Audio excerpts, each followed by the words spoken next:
confident in you. Jaja, know you not gonna make me suffer.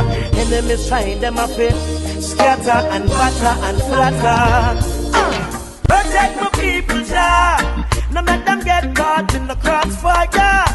Protect my nation, Jaja. Cause we no want me no land to no slaughter. Protect my people, Jah. A Babylon start this wildfire. Protect my nation, Jaja. Protect my nation, Jaja. Downtown and on the ground, you know. Whole heap of tension, trouble surround. Marcus prophesy, head I go roll. Me wonder if prophecy I go unfold. Uptown, can't go downtown, you know. All country people worried, you know. With means of survival blurred. Worries in a Middlesex land, well I'm sorry. Father help me, some nana have mercy. Father help me, preserve Jamaica beauty. I want you protect my people, Jah. No make them get caught in the crossfire. Protect my nation, Jaja. Hey, protect my people, Jaja. Hey, look at the youth them, watch them. Can the beast of a system trap them? The police and the thugs are your children. And you alone have authority to judge them. Could I go suffer for bad? The place I go mad. Don't make it get bad like over Baghdad. When politics fail and religion fail, and the most I alone will. Protect your people, Jah. Now make them get caught in the crossfire. Protect my people, Jah. Cause we no want me no land to no slaughter. Protect your people, Jah. A Babylon start this wildfire. Protect your people, Jah, Jah, Jah, Jah, Jah. Jah. I tell a town and a playground, you know. Whole heap of tension, trouble surround. Marcus prophesy, head I go roll. Me wonder if I know prophecy I unfold. Uptown, can't go downtown, you know. All country people worried, you know. With means of survival blurred. Worries in a Middlesex land, well I'm sorry. Father help me, some nana have mercy. It must I help me, preserve Jamaica beauty. Ooh, I want you protect your people, Jah. Now make them get caught in the crossfire.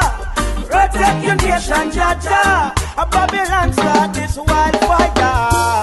Protect your people, Jah. Cause they don't know what them doing. Protect your people, Jah. Mind the whole place get dropping. Confident in you, Jaja. Know you.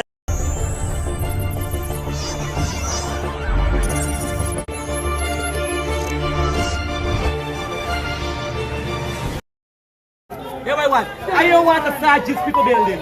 Let the police get 3, 4, 5 jeep to the Sergeant building. I won't go into the building. I'm not going to this building. Says yesterday after people going to building, people tell me no.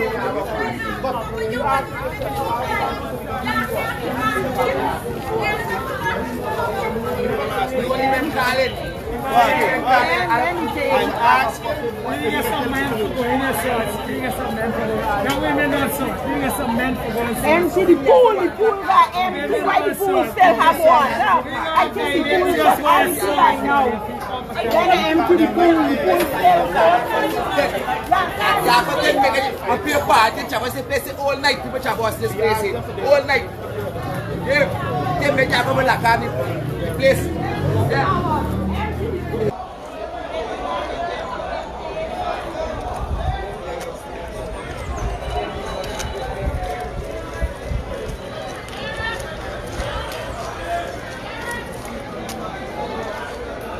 Over the Jordan, Paul. Show you over the Jordan. You got foot and we shall never live it. We shall never live it. Agree. So show that the first thing, I only touching on the first thing that people somebody to go over them thing now. Information that calls relatives that were here with the child. Somebody go for it now. I got fucking data. Clear the road. Data move from there already. Otherwise, we got this money. there. He hiding. He come. Call him over there. Deal with this kind of situation. That this policeman, they make no sense.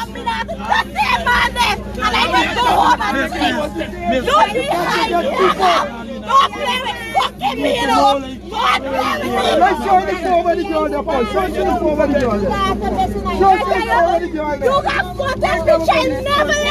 You got footage. We shall never let it. Agree. The first thing, I only touching on the phone. The first thing that people... Thank you very much. See somebody. With all due respect, right? I ain't heard from you. Since yesterday, I there here since 2 o'clock. And the owner for this place, and helping me. He have no time with me. I'm 11-year-old. He left the door. Yeah? And then, one of your commanders telling me to go home and sleep. And I must go home and sleep. I'm 11-year-old. I don't know where she is. I am away from this. And as you can see, you see the pool here clear. Like when the family said they went in the pool and check, everybody went in the pool and check. Normally, you ain't got to check if there's a body in this pool. You could see it because the pool is clear. Right? So, obviously the young lady, the 11-year-old who has gone missing from this place is not in this pool. And as you Welcome to another edition of Voice of the Diaspora. Adrianna Younge's funeral has been postponed. There is no date set. As a nation is gripped by grief and fear and anger and anguish, answers are still needed as the Guyanese world calls for justice for Adrianna. Is there a major cover-up by the Guyana police force and the government by extension? Two special guests are here with me on this program to give their views. Community leader and politician Apostle Nigel Eliakim and former Minister of Finance, the outspoken Winston Jordan, joins me now. Apostle Nigel Eliakim, community leader and politician and former Minister of Finance, Winston Jordan, welcome to the program. Thank you, Norman. I think Nigel is frozen there. I don't know what is happening. He's muted. But let us go straight into the program, Winston. I think Nigel is muted. And I don't know what is happening. I don't know who's interfering with the program. But so many people are tuning. Mr. Jordan, welcome to the program. You are one of the most outspoken opposition personality at this moment. I haven't been able to interview you in relation to the death of 11-year-old Adrianna Younge, who was allegedly abducted on the 23rd. When she went to the Doubleday Hotel in Tuschen with her grandmother, she disappeared. And on the 24th, after searches were made all day, all night, from the 23rd through,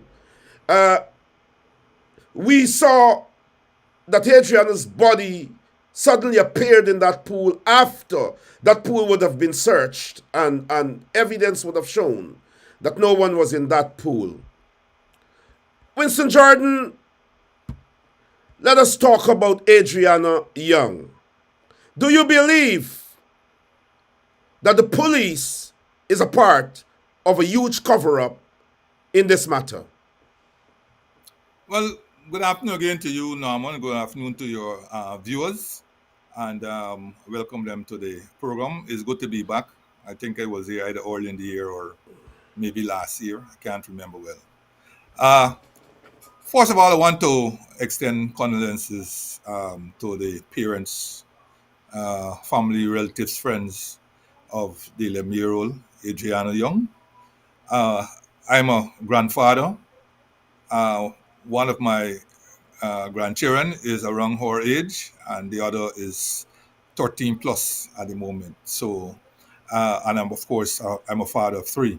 So I sympathize. I'm aware of the anguish, and all of us who are parents and grandparents and so on knows that if one goes missing or is in trouble or so on, the turmoil that we go through. So I personally know what those parents of that child is going through, and as I said, we can only ask God to continue to give them guidance, hold them in His cover, and pray that we will see justice done and that they will see the light. Now, having said that, I was on my CAMS TV program last week, Thursday, Labor Day, and I had put out some observations and comments there, which I perhaps will reinforce at the moment. Because the first one is that in the life of all of my 67 plus years of living and so on, I've never seen police behavior and attitude and non-performance as I've seen in this case, so to speak.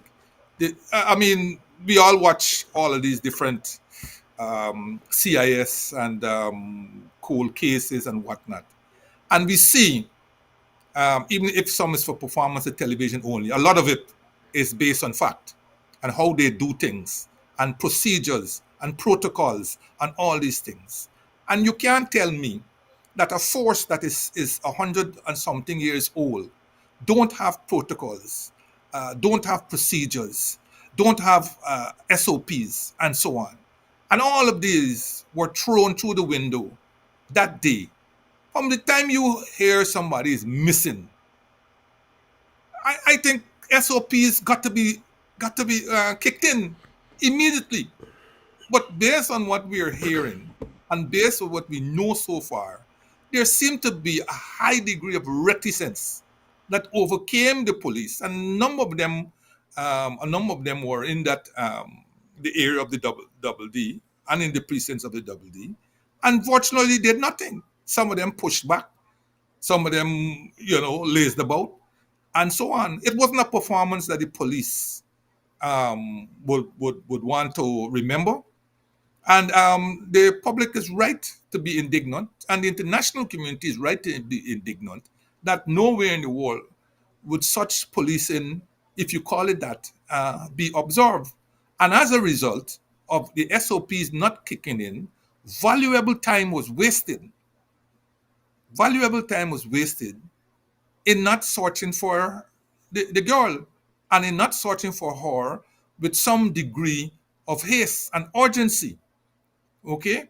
We don't know if the SOPs had kicked in and whether that girl will be alive today. We don't know whether a scream that you might have been hearing and you dismissed it as somebody is joyfully involved in whatever it is, because that is apparently a hotel that dovetail also for other kinds of short-term and medium-term activities. You don't know. You don't know whether a scratch that you might have heard and you dismiss it as a dog scratching or eating a bone. You don't know whether that was a cry for help. All because the SOPs did not kick in. When they eventually found this girl roughly how many hours, 9+ hours after she went missing, she was found floating face down in the pool.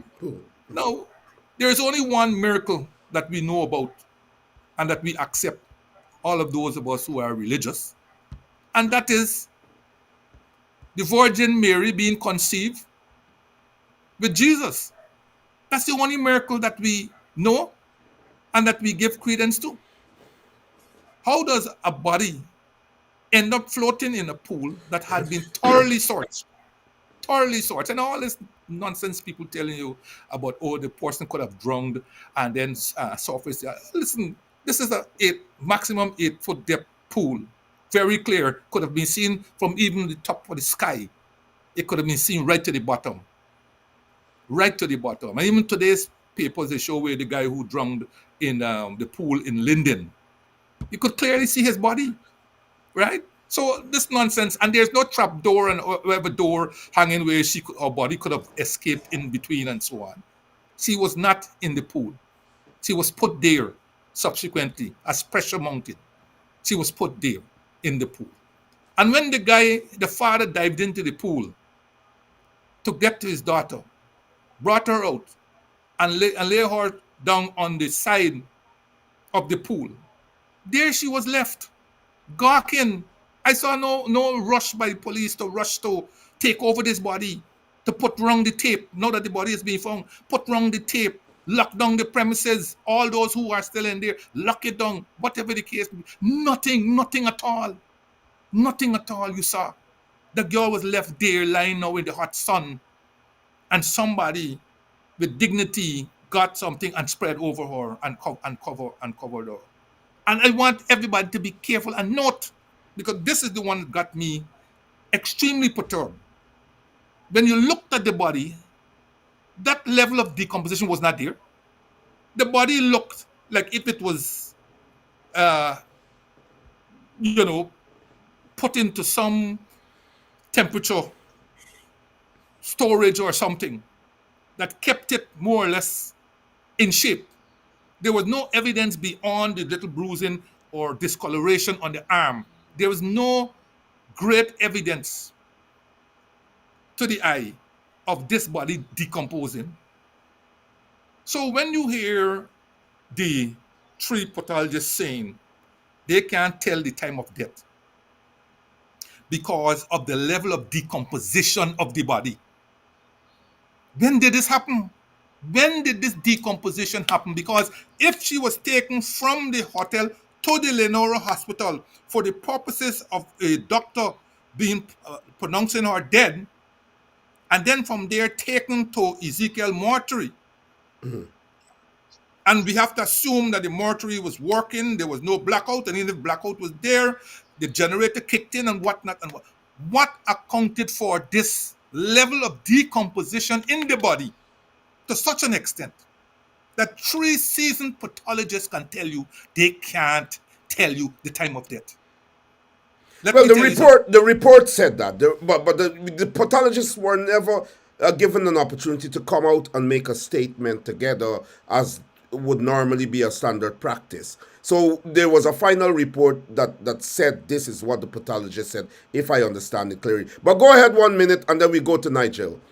Yes. Yeah. And I found it a bit strange also by the pathologists. If you can't tell an exact time of death, these pathologists are experienced enough, and based on what they saw and contents of stomach and all these different things, could give an approximate time of death. You know why? If they do not give an approximate time of death, then the work of the police is cut out. Yeah. How are you going to go to a suspect and say, what were your whereabouts at X particular time? How are you going to go to such a suspect?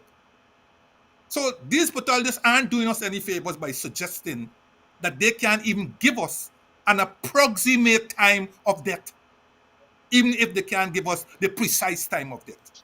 So I found that one to be absolutely strange in terms of everything. But I step forward.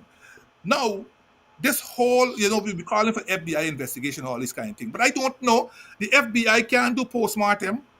The reality of this is that, look, since the scene was not cordoned off, since the scene was not put in the hands of the police from day one, then everything else is contaminated. And even if you found X or Y, you can't necessarily pinpoint it to this individual or that individual, because the whole scene was compromised.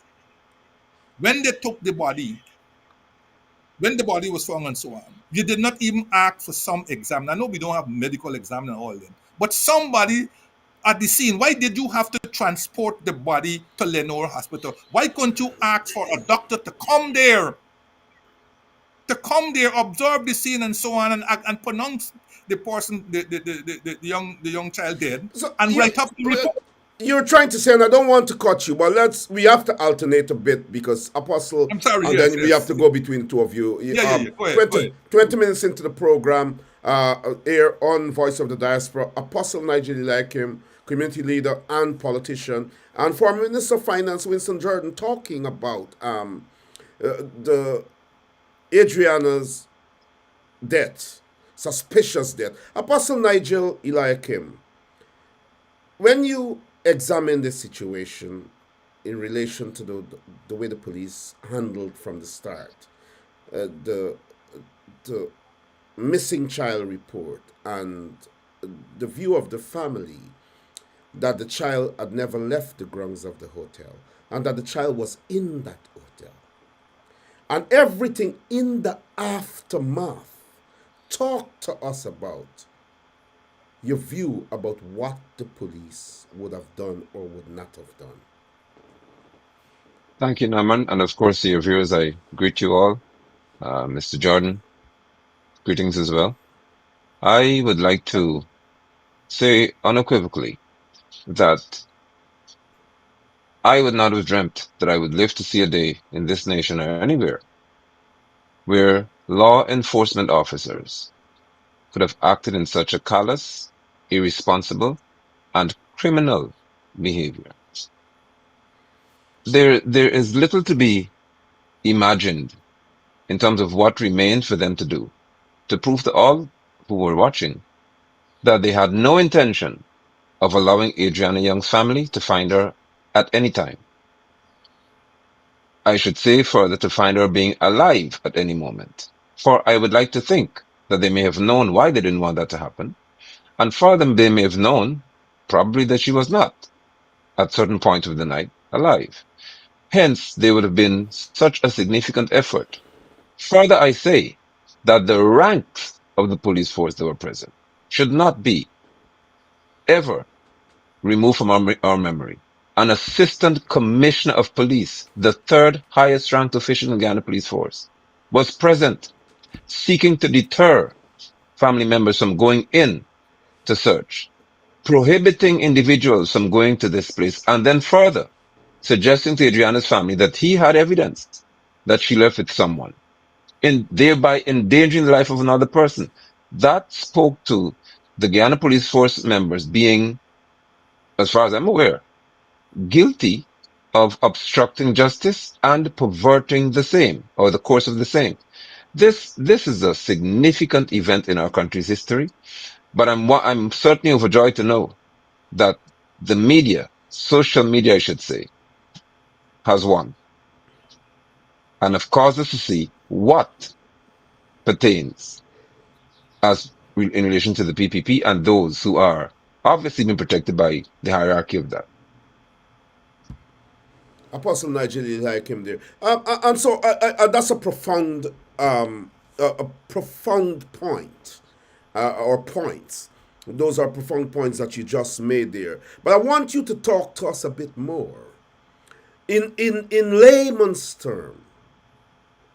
When we saw the clip of the family appealing, let's talk, Apostle, about the wickedness of the police and why you believe that the police operated in that manner. Winston Jordan, former Minister of Finance, said when it came to the SOPs, and I think that is standard operating procedures. Standard operating. It's not statement of polls. It's standard operating procedures. And when I think Apostle is gone again. I think he's getting a problem with his thing. Winston, just before Apostle called back in, tell us briefly until Apostle come back in, if you believe that at this time, by this time, the Commissioner of Police should have stepped down. We got Apostle back in again. And let me add him to the right. Apostle, that's all right. I think they're interfering with the program, but we okay. We will suffice. Apostle, so talk to us in layman terms. We saw the family crying. We saw them begging the police who were standing guard at that hotel, and they were adamant that that child was in that hotel. We're talking about 20 hours. before that child ended up in the pool dead. Talk to the people of Guyana and across the world in layman's terms what you think happened there, whether instructions were given from the government. What is your view? Apostle is gone again. Winston, so do you think that by this time, given all that happened and how the police force was exposed, its incompetence was exposed, and do you think that the commissioner should have been made to step down already, and all the ranks that were involved, that they should have been sacked already? Well, unfortunately, Nigel, we don't have a history of that in Guyana. Some parts of the Caribbean that might have happened. Certainly where you live, that is a feature of that society. Yes. And America, that is also a feature of America, and Canada, and so on. And as I said, in some third world countries, some Caribbean countries. But as far as I'm aware, it has never been a feature in Guyana. I've seen in my lifetime working in the public sector where people have actually been promoted instead of fired. Wonderful. And I want you to hold that point because you will come back to that. You just fit it in here for Apostle. And so let Apostle, back to you. The questions in terms of layman's term and how you see the situation. Thank you. Go ahead. I have to speak as quickly as possible. Yeah. Yes, I have to speak as quickly as possible because e-network seems to be jamming what I'm doing every minute. Wow. But in layman's terms, it's obvious, and it generated or garnered within most people, ignited a rage, because a layman could see that this was a direct action on behalf of many police officers of significant rank too, to ensure that Adrianna Younge was not found by her family. It is clear there was a direct effort being made. And I must say this, that for an assistant commissioner to act in that manner, within my heart, I believe, and I have right to propagate what I believe, that this man could not instruct himself to do something so significant, especially given the fact that cameras were there. People began to stream live, and people began to say, well, there's a problem here. And the media was present. Still, with the media being present, with cameras being in their faces, he insisted on doing otherwise, and he was often on the telephone. I want to know, and Guyanese should ask the question. E-Networks is interfering with Apostle Nigel Eliakim's feed. You can see the PPP. You see, people don't believe this thing. The PPP, these things, the PPP is a very wicked regime.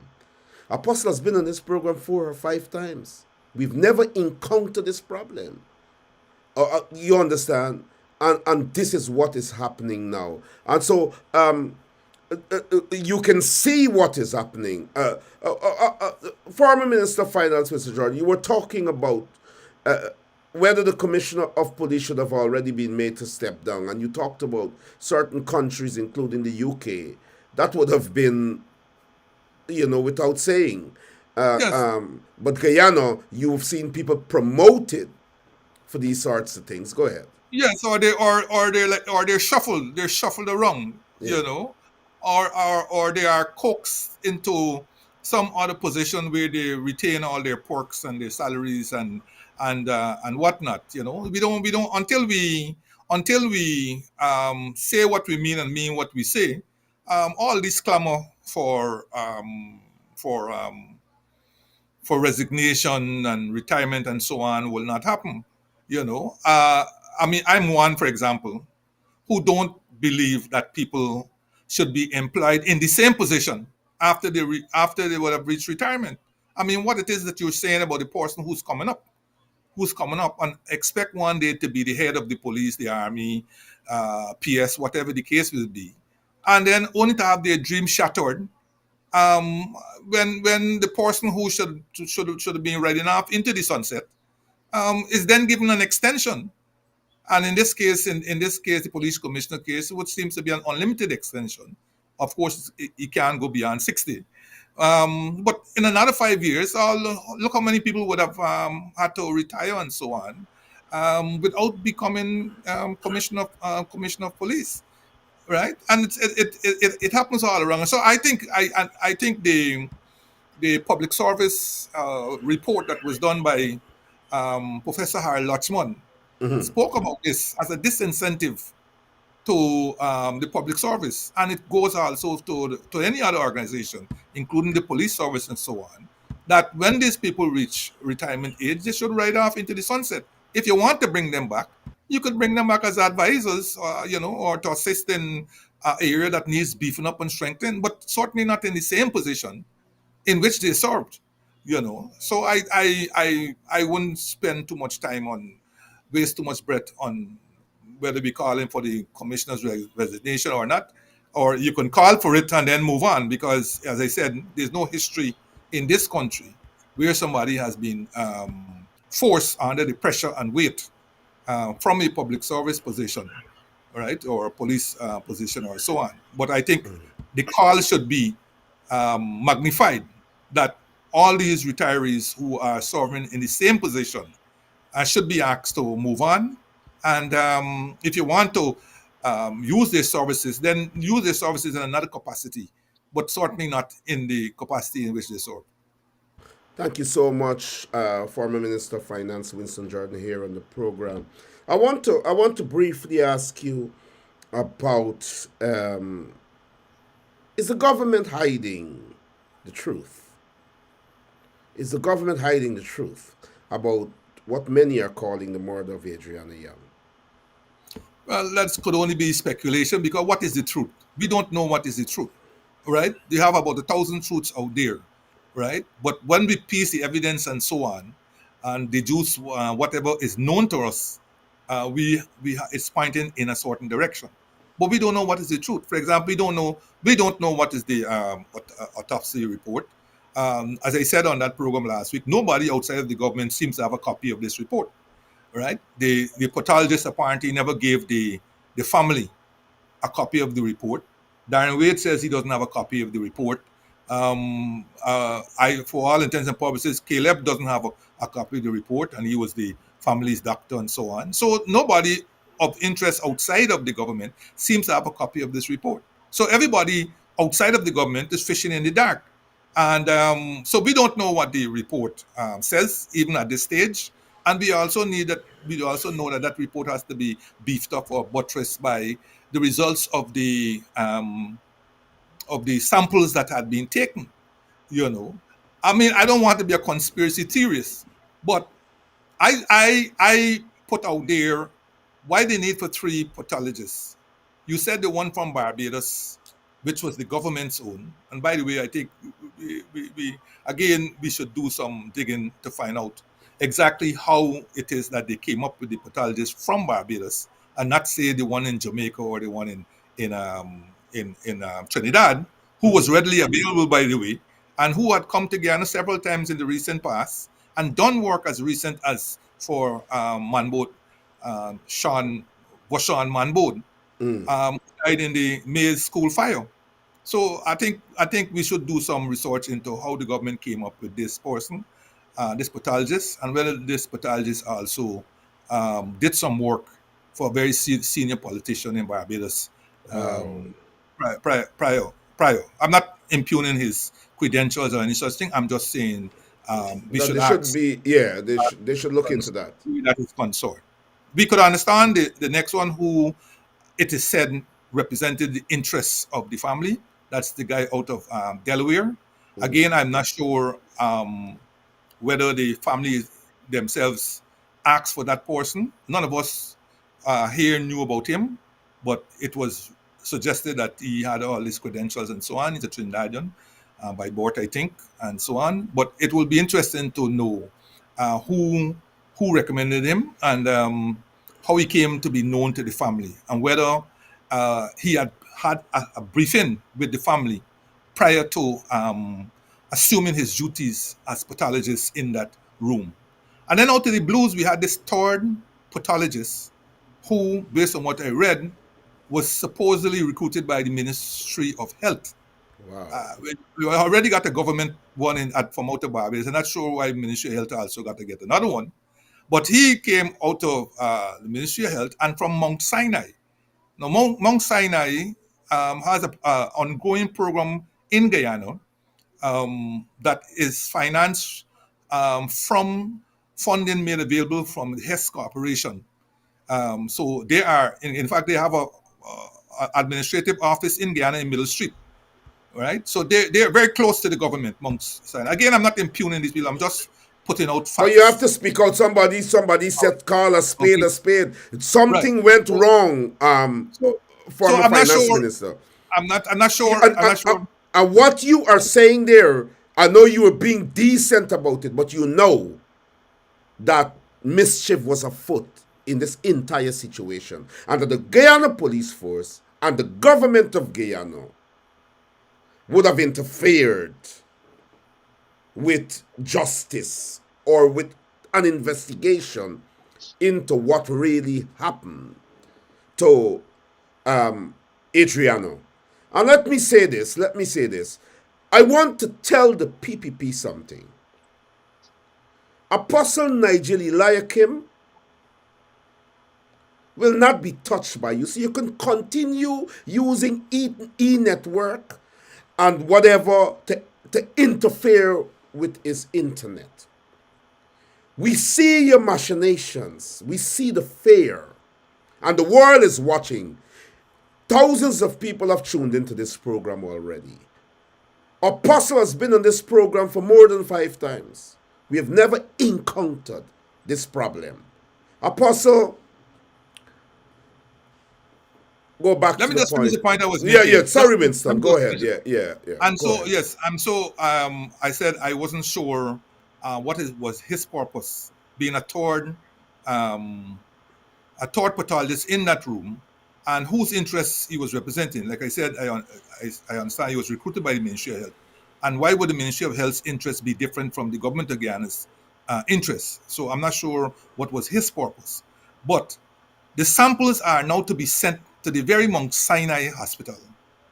I would have thought, in the interest of transparency and accountability and whatnot, that these samples would have been sent to a neutral lab, and there are many in the United States, a neutral lab, rather than being sent now to Mount Sinai Hospital, which has an affiliation in terms of contracts and whatnot with the government of Guyana. Again, as I said, I'm not seeking to impugn any one of these things, but I'm saying clear statements. If we want to continue to be transparent and so on, and no fingers being pointed, those samples should be sent to a neutral lab. In the United States or in Brazil, we used to be sending our samples to Brazil. They could have been sent there or so on. I'm not sure why they are being sent to Mount Sinai, that has an affiliation in terms of programs going on with Guyana, and who had a pathologist from Mount Sinai itself in that room that presented the report. It will be also interesting to know who signed the report. Who signed the report? Whether all 3 of them signed the report, or whether one pathologist, whether the pathologist out of Barbados signed the report, or so on. And also, while I'm here quickly, I could understand whatever fear they claim they were under and so forth.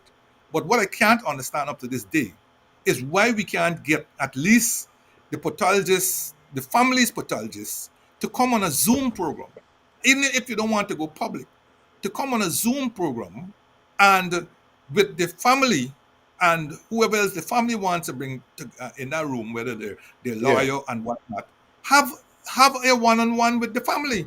You are their pathologist. You are there to represent their interests. You need to give them a one-on-one briefing that will include their lawyer and their doctor and so on. We need to hear from you. Even if you don't want to go public, we need to hear from you. And this absence of the preliminary report out of these pathologists is also what is fueling all these further speculations and so on. So all around, we seem to be failing the family where that is concerned.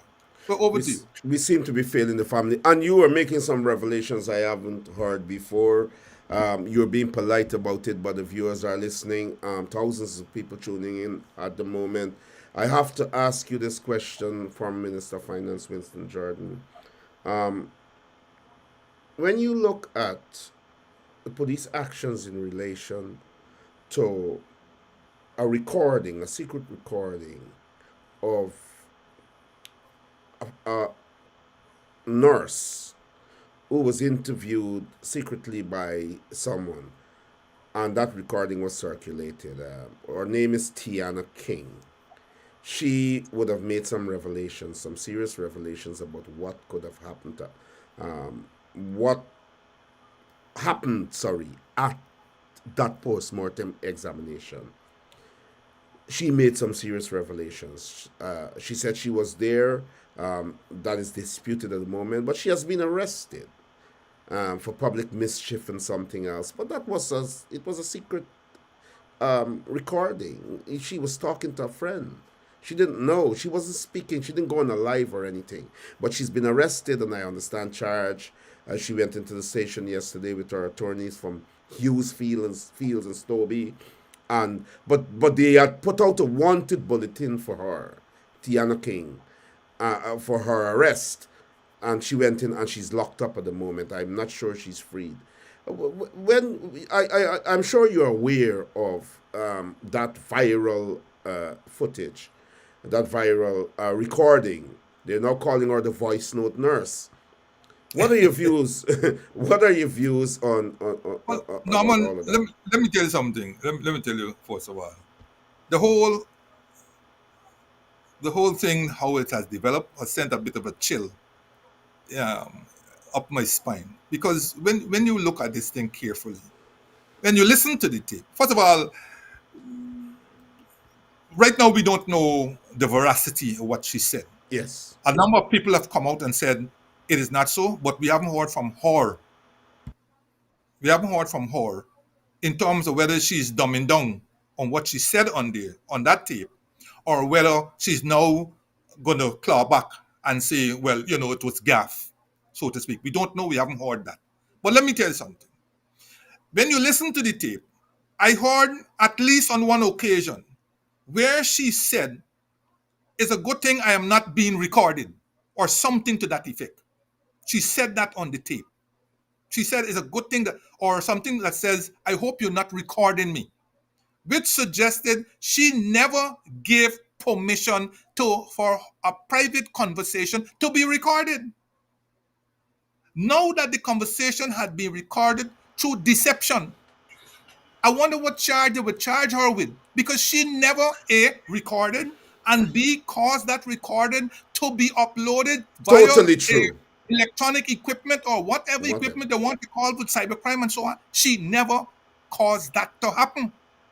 And I can't understand how you will be charged with public mischief if Norman Brown and Winston Jordan in Winston Jordan yard having a conversation and be having what you call a gaffe, and this gaffe is embellished or whatever, and Norman Brown's neighbor got a camera and everything and secretly recording what we're saying, uploads it to the internet or wherever the case it be, and then Norman Brown and Winston Jordan is being charged for what? For mischief? We had a private conversation. It was a private conversation. In that conversation, I heard at least one time where that girl is saying, I hope I'm not being recorded. Something to that effect.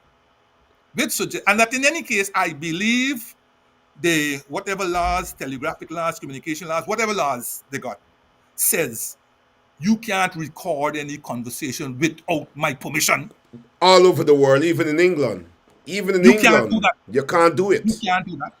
You can't do it. Then another thing. Who did the voice analysis to suggest that is that person's voice?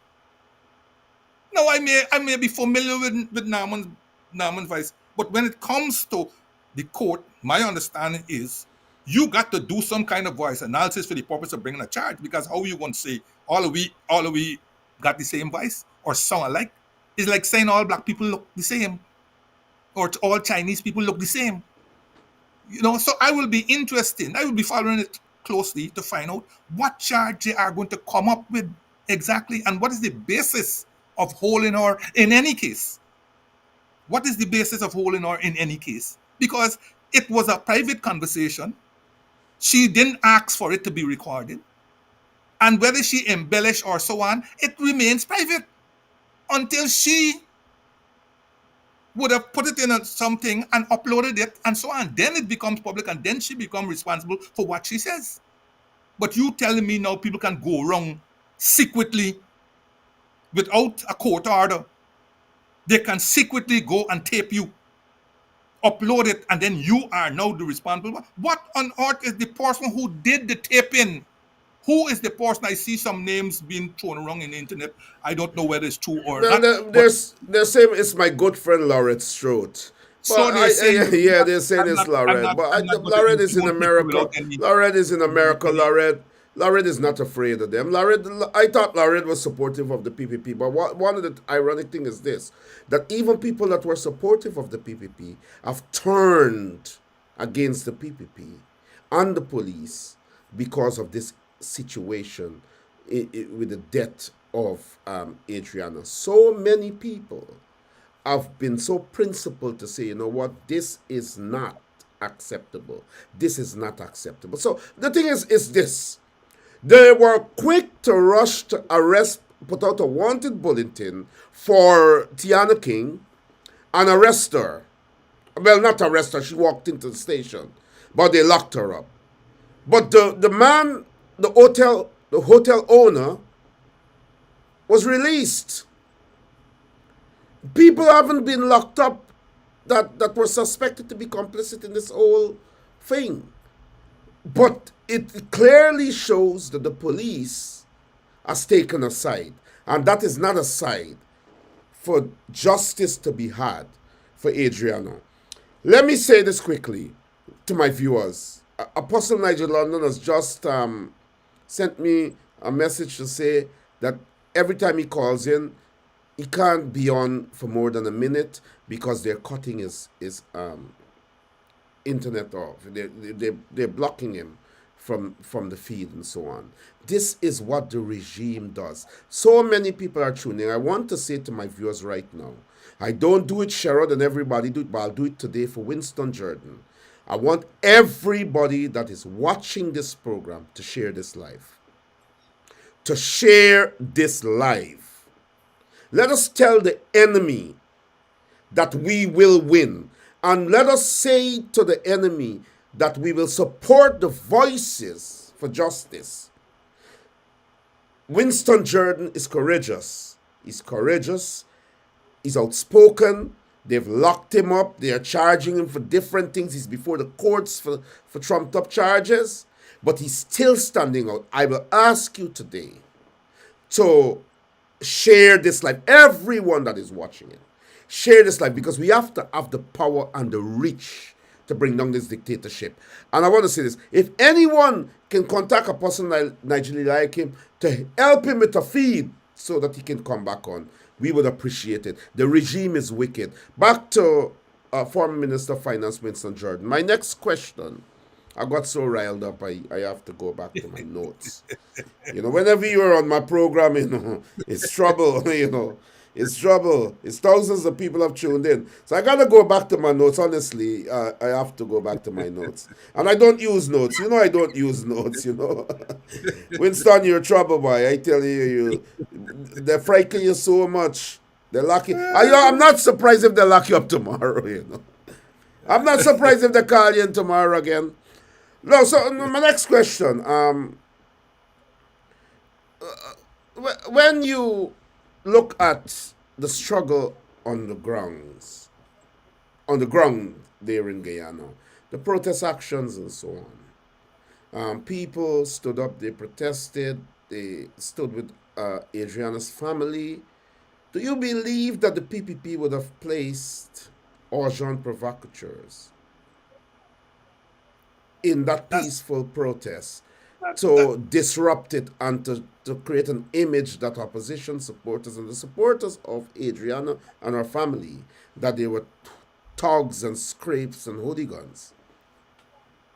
Well, first of all, I abhor people, particularly people of African descent, being called scrapes Scrapes, and yes. Mhm. criminals and so on. Because I think what people don't seem to understand is that we tend to believe that these names are only for people of a certain low class and particularly of African descent.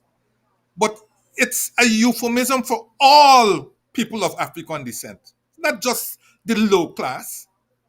It's a euphemism. It's like when you want to think of a PNC person, nobody don't remember that PNC comprise Amerindians and Africans and Indians and so on. But they essentially pointing a finger of the African Guyanese who are members of the PNC and so on. So I abhor any talk about scrapeheads and thugs and so these names and similar were used during slavery for us to strip away your dignity, to strip away your identity. Being named Jordan and Brown and all these kinds of things, those aren't African names. Those were taken away from us to strip us of our culture, strip us of our identity, and then afterwards humiliate us. And it's being done today. It is being done today. Call you scrapeheads, criminals, thugs, and so forth. Which means you have no place in society. You have no thing in society. You're the law of the laws. And don't think I keep telling you that talking about the lumpen proletariat, as we used to say in Marx. It's all of us. They see all of us like that. They see the average African as a womanizer, as a spender, as a consumer, as a thug, as a rapist, a thief, even murderer. That's what they see us as. And I hate it when I see people that look like us contributing to that in whatever form, shape, or fashion that they do. They contribute to it. So I'm not going to be one who's going to be talking about scraping and scrape and thugs and criminals and all these kinds of stories. You note very carefully who is called us that. And you note very carefully, very, very carefully, they don't call their own kind those names. They don't. I saw a video where a young Indian boy talk about killing us out. Yeah. I know that video had been sent to the police. Poison all of us. Poison us out. A former minister of the PPP government talked about leaving Georgetown stink so we could dead out. So now I won't contribute. I won't be a contributor to that. You're absolutely correct. You're absolutely go ahead. But yes, I have no doubt that a PPP policy, familiar policy, is to put in those marches agent provocateurs. It has been going on since 1992, post 1992, when the marches and the protests were bigger than today. You know what happened in 1997, I think it was, when Haidt was able to put on average 15,000 minimum people a day on the road. And sometimes it reached as much as 30,000. And you know a very, very well-known name that used to go into the villages, the black villages in Tiger Bay and Buxton and all these places and recruit people to go and beat up Indians and so on, cause mayhem and chaos. And then the struggle is forgotten, overtaken by these incidents of criminality and so on. All the time those people were doing good they were doing. Then suddenly, on the day of the autopsy, all hell broke loose. What? Over an autopsy? It didn't break loose when they found the girl, to the manner of people looting and all this kind of thing. Yes. It suddenly broke loose on a day. In Georgetown, most of it happened in Georgetown. Most of the looting and so on happened in Georgetown. Okay? Why Georgetown? When the whole country almost was involved in this thing. And then there's a brilliant strategy. I call it brilliant, putting brilliant in uplifted commas. Yes. Where before, the attacks used to be on Indian businesses and Indian persons generally. But now it's switched To the to the Chinese. Chinese. Yes. I mean, these so-called low-life people are that brilliant. They are that brilliant. They know how to discriminate between Chinese and Indians to such an extent that only Chinese supermarkets they went after. It says something anyhow with the fact that they only went after the Chinese supermarket. They might be hungry. Who knows? Or you want to send out a message, well, the Chinese are too much around and so forth. And if the government don't want to say too much around, even though they encourage the Chinese to come, then we're going to use these sideshows to send a message to the Chinese and so on. Is that you're saying these people are that brilliant that they employ those kinds of strategy? So, I mean, let us see these things for what they are. But unfortunately, the opposition don't control any particular media. And not too many are sympathetic to their causes. And when I say the opposition here, I not only mean opposition political parties, I also mean the community-based NGOs and so on. Yes. We don't have too many press that are sympathetic, and media that are sympathetic to their causes, right? And because those who are trying to be sympathetic also have to watch their bottom line, right? They have advertisement withdrawn from them. They have boycotts, secret boycotts, and all these kind of things. So this society, I could now feel how the non-blue-eyed Germans felt leading up to the Second World War. How they would have, how they would have felt. So you have this in this society, this coldness, this fear that is now beginning to dominate this society. Yes, it is fear. Because all of the so-called guardians and guardrails, they have been overtaken. They have been overtaken, or where they can be openly, then they have been infiltrated. All right. So they you can't look to them anymore for that impassioned plea and so forth. Right. Some others, as you hear the Jagdio said at one of his press conference, you have good NGOs and you have bad NGOs. He didn't say it in that language, but what he mean, look, there are those nice ones, and they will continue to get our support. Those bad ones that get retread, and then, well, goodbye. You won't get in none of the state's money, not Jagdio's money, the state's money. You won't get in none because we controlling the purse, right? So you won't got none to get. So so when you divide up, it's always difficult to achieve that level of unity that is required to make the kind of advancement that we're looking for. It's an old strategy.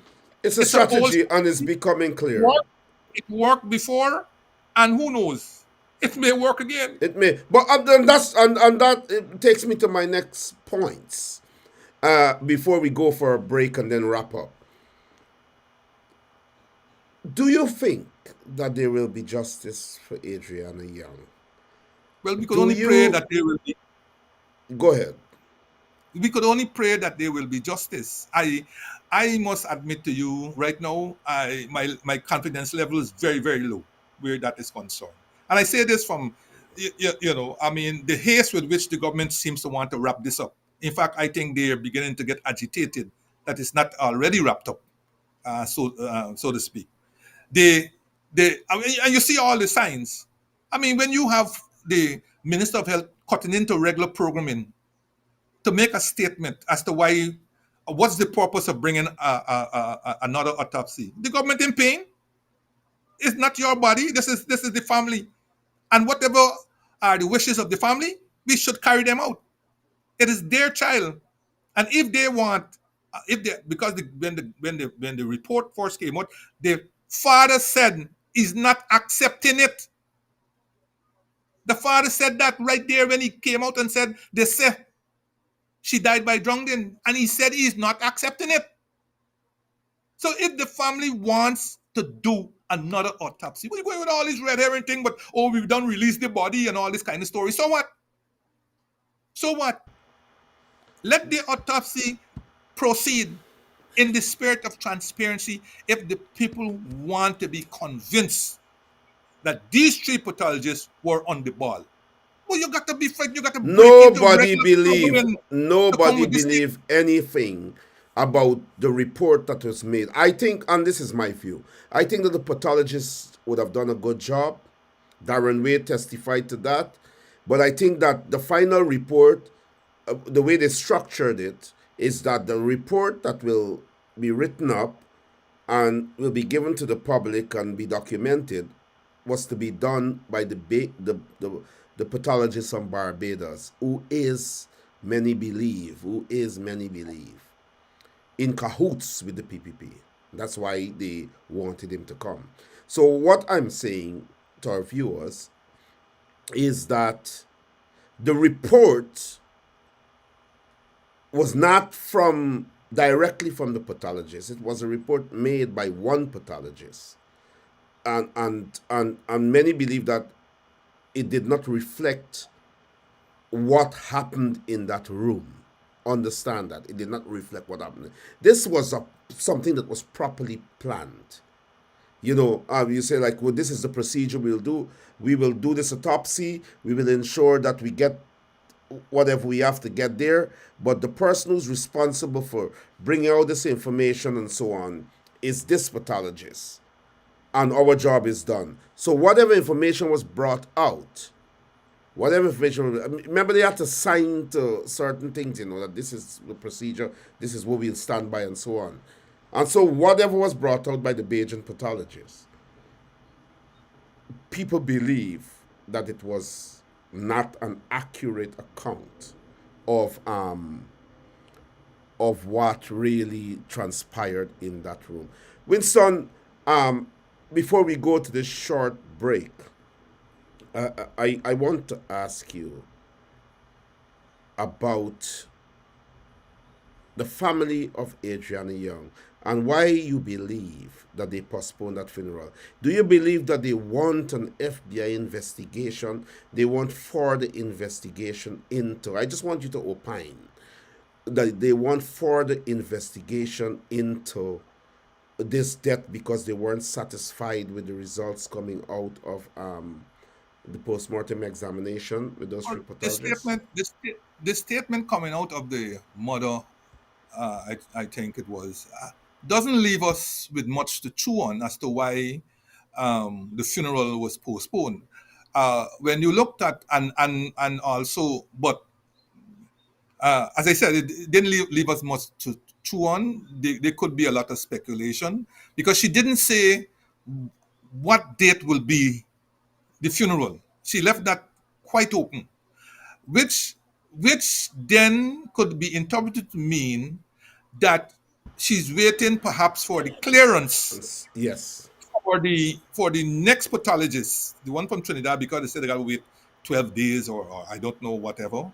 Darren Wade did promise to go to the court if the thing wasn't given, so I don't know where that is at the moment. But right now it's a wait of 12 days before he could give him this clearance and then go ahead and do the autopsy. I don't know. There's speculation there because, as I said, the lady didn't say, well, listen, we're postponing this thing until next week or until Saturday or until she left it open. She says, when we think, we will let you know. But there's something about clarity in the statement that they wanted clarity. So, and they've moved to get another pathologist. They have either strengthened their legal team or they have, I don't know if they have replaced Darren. I must give kudos to Darren publicly. That is one of the hardest working yes. And I think few will be within his domain when it comes to giving service beyond regular and more or less pro bono. And I think he got to be given public recognition. And we also have Dexter Todd too. We need to give him public recognition. But listen to me, man. Yeah, go ahead. Dexter, first of all, Dexter is I won't call it a newcomer, but is recent compared to, say, Darren, when where this is concerned. And even Risedale, because Risedale was known, and perhaps still known for doing a lot of pro bono work, because I'm sure the work that he did with his family was pro bono, because from the time he came on, this is a very poor family, and I don't think they would have been able to pay his wage. So he got to be there. So, but they have moved now either to replace Darren or to strengthen their legal team with the addition of Dr. Todd.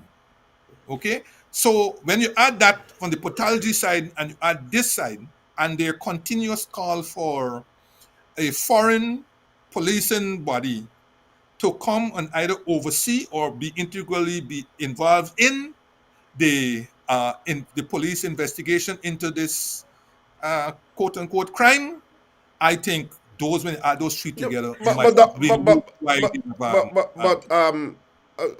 Mr. Jordan, Darren agreed from the public information that this program has got. He's agreed to the outcome of the PME, and he has said the pathologist, everything was on board. Dexter Todd, who is a professional, a lawyer and a professional forensic expert, added something that gripped the nation in where he said that this thing about this girl's death does not determine the cause of death.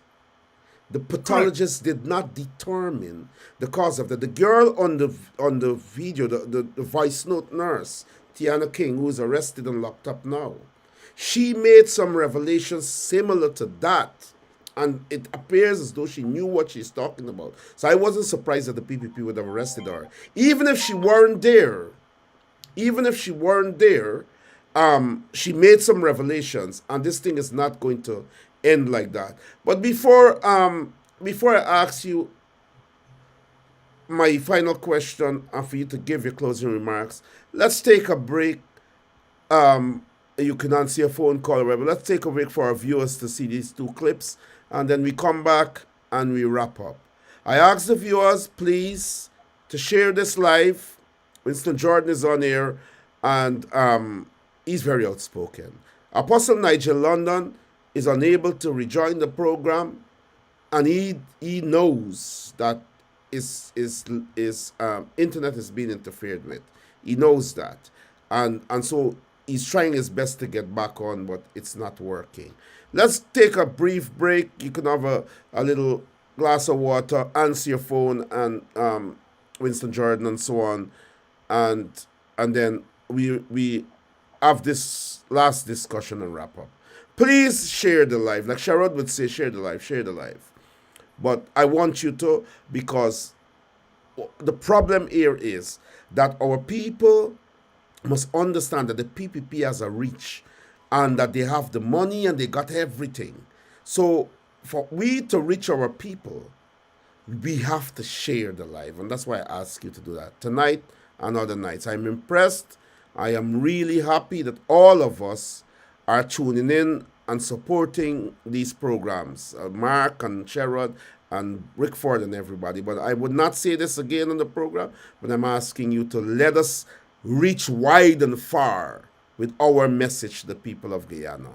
And that is why I said that. Let's take this break, and when we come back, we will have the final question and we'll wrap up. I don't want to search these people building. Let the police get 3, 4, 5 jeep to the search building. I won't go into the building. I'm not going to this building. Says yesterday after people go to the building, people tell me no.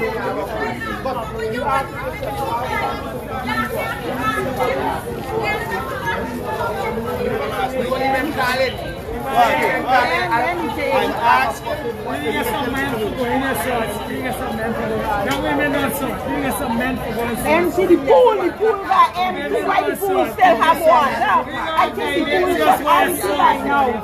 Then empty the pool still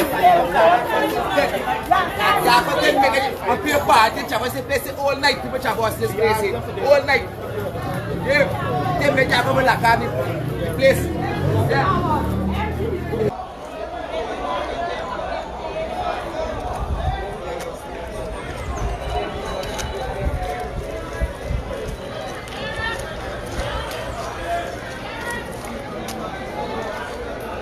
Nobody girl there, Paul. Show us over the girl there. Show us over the girl there. You got footage, we shall never let Show it. us, you got footage. We shall never let it.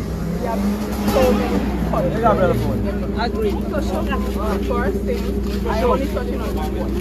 The first thing that people Very much. See somebody to go over them thing now. information that caused relatives that were here with the child. Somebody go for it now. I can fucking that up. We could clear the road. That's a move from there already. Otherwise, then, Because this man, Be there. He hiding. He come. Follow my there. even this kind of situation, that this policeman, they will make no sense.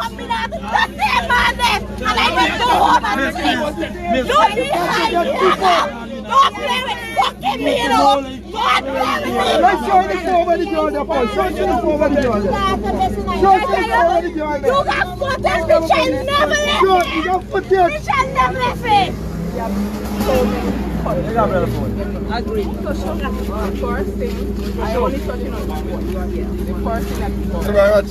See somebody. With all due respect, right? I ain't heard from you. Since yesterday, I been here since 2 o'clock. And the owner for this place and helping me. He have no time with me. I'm 11-year-old. He locked the door.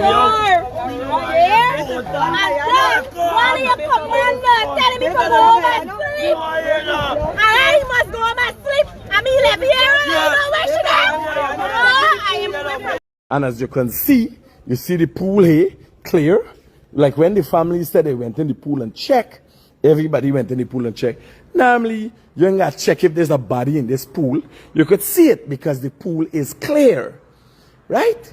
So, obviously the young lady, the 11-year-old who has gone missing from this place is not in this pool.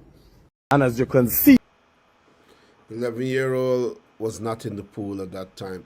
Former Minister of Finance Winston Jordan here, a powerful voice right now in the struggle for the liberation of Guyana, in the struggle to expose wrongs and to right those wrongs and to see a government that would make Guyana a place beneficial to all Guyanese of all ethnic groups. A Guyana that is peaceful, that is prosperous, that is a nation that is set to grow and benefit all. As we wrap up this evening, I want to say that I am making a call for someone to say to Dexter Todd, I would like him on this program tomorrow, attorney at law Dexter Todd, to give his views on everything that he believes went wrong, and to give his expert view on the way forward for justice for Adrianna. And I would further say that I would like Darren Wade to join Dexter on the program tomorrow. And so if anyone can pass this message so that we can have some clarification and that we can have a wide view of what is happening in terms of getting justice for Adrianna, I would appreciate it. I would really appreciate it. I would like for Dexter Todd to make contact with Dexter Todd so we can talk about this tomorrow, as early as tomorrow, and Darren Wade also. Winston, as we wrap up, I have to ask you this question. James Bond said that justice can come in the form of compensation. He has joined the PPP. He is working on the mandate of the PPP. He said compensation is justice also. So pay the family off, give them some money, and let them remain quiet. I want to say to the family if they're watching here, you're welcome to join this program too, and you can contact me. You can contact me and you can give your view. What I know for a fact is that there has to be justice for Adrianna. If the FBI has to come in, whatever would have to happen, this is a sacrifice that must see change in Guyana. Adrianna's memory must be seen in the context of change. A change that removes the evil that is stalking our society. We can become emotional about a sacrifice. We can become emotional about a debt. But justice, real justice, is ensuring that the system that is upholding the wrong and the wickedness, that system must be removed and replaced by a system that brings justice for all. And that would be the greatest justice for Adrianna. We have on this program this evening, viewers, and so many of you have tuned in, we have former Minister of Finance Winston Jordan. Winston, many believe, in my final question, that this will happen, and it will happen again without justice if a government is not changed. They believe that the opposition confabulation is not prepared, is not equipped, it's not ready to confront a regime where all these evils are being added under. And that the society is up in arms to remove the PPP, but their elected officials on the opposition are not ready or prepared to do that. Many talk about a consensus candidate, many talk about a white coalition, and the urgency of now cannot be understated. What are your views in relation to that? Well, Norman, I think it goes without saying that the people are sufficiently fed up of this government, and they want another breath of fresh air coming in. Whether it's going to happen, it all depends on the move of the coalition. Right now, it's the move of the coalition. As a good friend of mine has pointed out, so many gems have passed the opposition's way, and he's yet to see us making use of them. One only hopes that the urgency of the situation will be known to them and that they will seize the opportunities that have been provided. I say this because having been part of a coalition government, coalitions are never easy. You have disparate personalities with egos, disparate objectives, and so on. And trying to bring them together is not easy. But it is my fervent hope that we will see a coalition sooner than later, because let us be very blunt about this question. Individually, none of the parts will be able to defeat the PPP. They have a well-oiled machine that when it kicks into election is even more oiled. They have the advantage of incumbency. They have a large treasury, unheard of in the history of this country. They have a significant part of the private sector that they could call upon. They have so many sources. Virtually everything is in their thing. They have GCOM, they have the list, they have everything in their favor. What does the opposition have? The opposition can only count on these gems that have been passed its way, on the growing frustration of the people, and let us be very clear. The frustration level in this country is extremely high. It's like a cauldron. It's like a volcano just waiting to erupt. And unfortunately, as I said to somebody, the day of the autopsy, what we have seen is perhaps just the rumble. Mm-hmm. Because the government would not listen. They feel that these palliatives that they share now, whether it's because we care grant, whether it's cash transfer, whether it's some other cash giveaway, is going to solve the underlying problems. But it would not. You know why? Because they are not attacking the underlying problems. They're attacking what they see on the surface. But what you see on the surface is not what below that surface. And if you don't cure what is below the surface, what you see on top, you can chop it down and it will grow back. But don't tell that to the government. They're not interested. They're not listening. They're going to share out the Because We Care grant on May the 12th in the height of the writing of the CXC. They're going to be sharing out. People are going to be lining up. And ministers are going to go out and they're going to make their long speeches and so on. And they're going to capture a couple of people. And they are going to be seen shaking hands and handing over $55,000 per child in May to a set of people who don't know where the next meal is coming from. But they're being asked to collect a Because We Care grant ostensibly to buy uniform and shoes and whatever little school paraphernalia. You expect it to buy that for September in May. Giving it to people who are struggling to see the next meal and so on. But you understand where that is coming from.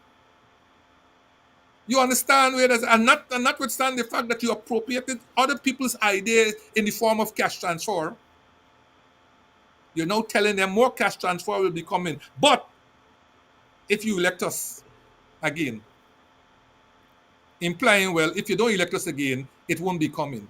When the opposition had already been telling you we will be institutionalizing cash transfer, it would not be left to the whims and fancies of the government of the day.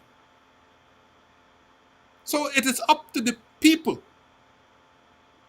to transfer their anger in a peaceful way in the ballot box and not get swayed by these trinkets that will continue to be thrown at them in the hope that they will forget 5 years of misery for 1 day of a Granger. And by the way, it's the $5,000 we're talking about, not President. So, in ending this broadcast, you have to give your closing remarks. But I will give. I just want to say something before you give your closing remarks. Go ahead. Go ahead. I want to say that that justice must be had in every form for Adrianna Younge. I want to say to my viewers that this must not just be another sad case like the Henry boys. I want to say that every facet of society must now become active. I want to say that whatever is necessary to ensure justice for the family of that child, whatever is necessary must happen. We cannot allow this to become another statistic. We cannot allow this to be another event or issue or sad story. We have to be very, very focused in ensuring that at every level of society and institutions and organizations, that mechanisms are put in place to reach the absolute, to find a solution that will ensure that there will not be another Adrianna, there will not be another Henry boys. I'm not convinced that we're prepared, but in the coming days and the coming weeks, we will address you on this program to talk about those solutions and where we must go, what we must do to ensure that Guyana becomes a place for all Guyanese. I want to say this in closing before former Finance Minister Winston Jordan give his closing remarks. And in his closing remarks, I would like for him to inform you about the persecution and where his cases are at the moment. The government is oppressing him.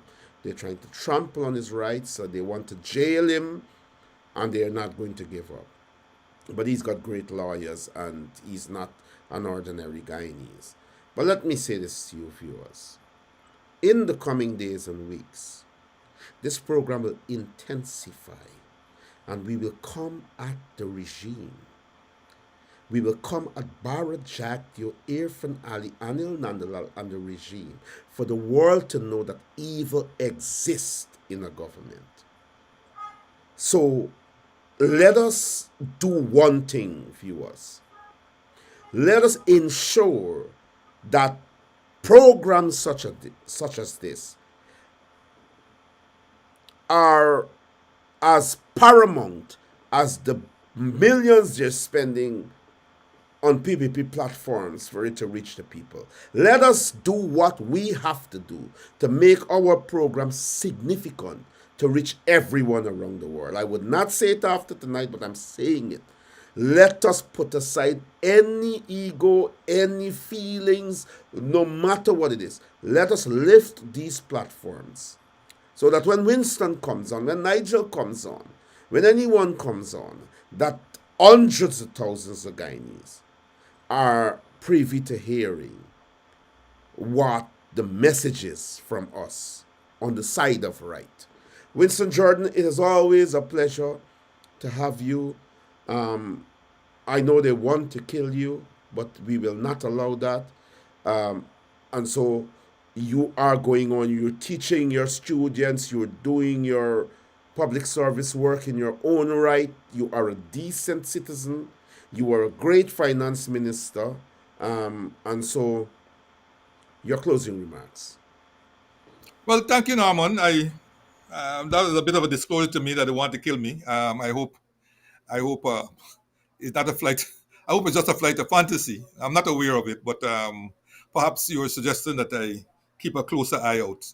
Well, in terms of where this not a trumped up bogus charge is on, your viewers may know or may not know that on Thursday of the 27th of March, I was visited by a SOCO officer and served with a summons to attend court on March the 31st, Monday, March the 31st. The charge, misconduct in office for supposedly, I don't know whether, I can't remember whether it's selling or whatever, a land that was supposedly valued at 150 million for $2,300,000 and something dollars. $2,300,000 something $469, some figure like that, some precise figure like that. Okay, this charge is similar to the previous one, where I supposedly sold a wharf to BK for $5 billion for a mere how much was it? I think it was 20 million or something like that. 20 million and something. Another precise figure, you know. That charge was heard before the magistrate and thrown out. The DPP, unknowing to me, went solo to the Chief Justice to get an order to commit me to stand trial in the High Court. That also was thrown out on a decision that is very erudite and you could think it. So they're bringing a similar charge to the one that was being thrown out by the Magistrate Court and the Chief Justice. Right? It's pure harassment. It's pure harassment. But like they said, if it is, so be it. Jesus went through more, and I'm not Jesus. Jesus went through more than this. They put thorn on his head. They nailed him to a cross between two thieves, and he still rose from the dead. Now, I may not rise from the dead, but I certainly will fight this foolishness. Right? They think that they are going to silence me. But only day before yesterday, a well-known eminent in Trinidadian sent me a text that is totally inspiring, and told me to keep the faith, right? And that I will do. So I appeared in court on March the 31st before I was supposed to appear before the chief magistrate, who sent the matter over to another magistrate who listened, put me on $150,000 bail, sent it back to the chief magistrate. Chief magistrate court was away for 2 weeks, sent it back to this magistrate, who has now sent it back to the chief magistrate for next week, Wednesday, when I believe that chief magistrate will then assign it to a magistrate. Okay, so that is where we are at the moment. They are not going to impugn my integrity. I have two things that I own: my integrity and the education in my head. Yes. And neither of the two will they succeed in taking away. I don't have honorary certificates and certificates from universities where people got to go and box the scribes and the slates to find. I went to 4 well-known universities, acquired my certificates through fair and hard work, dint of hard work. That is up here. It can't come out. And the other thing I got is my integrity. I served with integrity, and they can't try and pin any charge to me. And this, like all the others, will go. And when it goes, I will then have my legal recourse that I have done in the first case, where I have sued the government for $1 billion. Okay? That matter is in the court. It's before Justice Gino Posad. And I have every faith in the judicial system that I will win that lawsuit and they will pay. And just as night turns to day, when this one is over also, I will be instructing my lawyers as to the legal process to follow thereafter. On the thing today, I thank you for bringing me on again, and to your viewers. I noticed you have the usual trolls, and I hope in future, I hope in future you will do a bench cup and precisely take them off, because they're not only a vexation to the spirit. I think by now, while you want to be as generous in terms of views and so on, I think it's time you get rid of these. To let them go somewhere else. They're being sent. I agree. Let them go back. I agree. And also YouTube. There's been a complaint that YouTube is trying to cut the program off on that side, because we stream via YouTube and here. Apostle Nigel London has been completely shut off. I'll try to bring him back on Thursday, and so on. We know Bar Jagdi will have his press conference tomorrow, the day after tomorrow, Thursday, and we know what he's going to say. But Winston, I want to thank you for your struggle. I want to thank you for your commitment. I want to thank you for your consistency. And I want to thank you for your humility while you trod through this terrible path where enemies and evil are outstretching their tentacles to consume you and all of us. We pray for the family of Adrianna Younge, the mother and the father and the rest of the family, the grandmother. We pray for them, and we say that they are welcome to come on and give their views here, where the government and other programs will not allow them to say what they want to say about the truth. We will entertain and we will accommodate them. But I am honored always to be in your presence and to have the opportunity to interview you. Most times I would say for certain personalities in Guyana who have reached the echelons, these trolls and the PPP try to pull down every leader that means something to us. They will not win. They cannot win. You are a giant.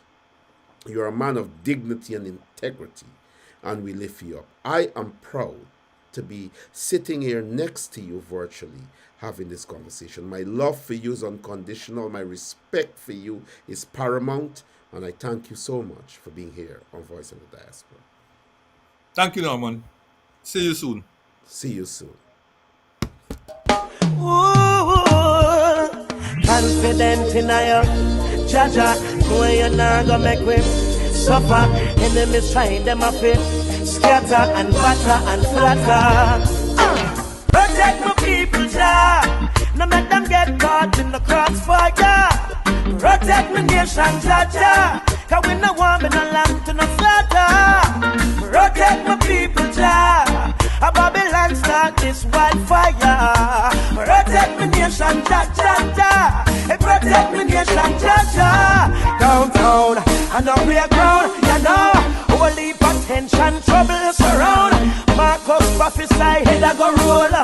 wonder if prophecy I go unfold. Uptown, can't go downtown, you know. All country people worried, you know. We means of survival worried. Worried in a middle section, well I'm sorry. Father help me, some nana have mercy. Father help me, preserve Jamaica beauty. I want you protect my people, Jah.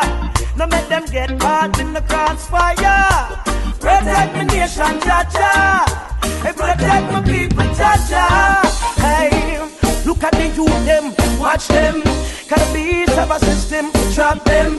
The police and the thugs are your children. Yeah, my one. I don't want to search these people building. Let the police get 3, 4, 5 jeep no the search building. I won't go into the building. I'm not going to this building. Says yesterday after people go to the building, people tell me no.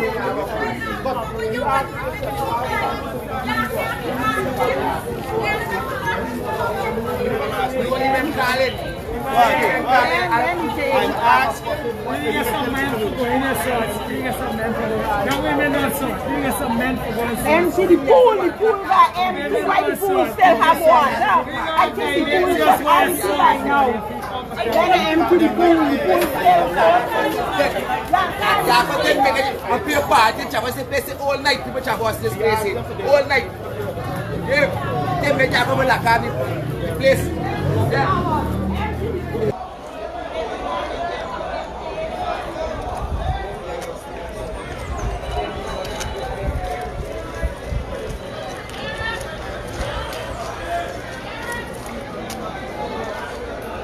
Over the ground, Paul. Show yourself over the ground. You got footage, we shall never let it. You got footage. We shall never let it. Agree. The first thing, I only touching on the first thing that people somebody to go over them thing now. Information that calls relatives that were here with the child. Somebody go for it now. I got fucking data. Don't get clear the road. Data move from there already. Otherwise, don't because this man, eh? Be there. He hide him. He come. this kind of situation. That this policeman, they will make no sense.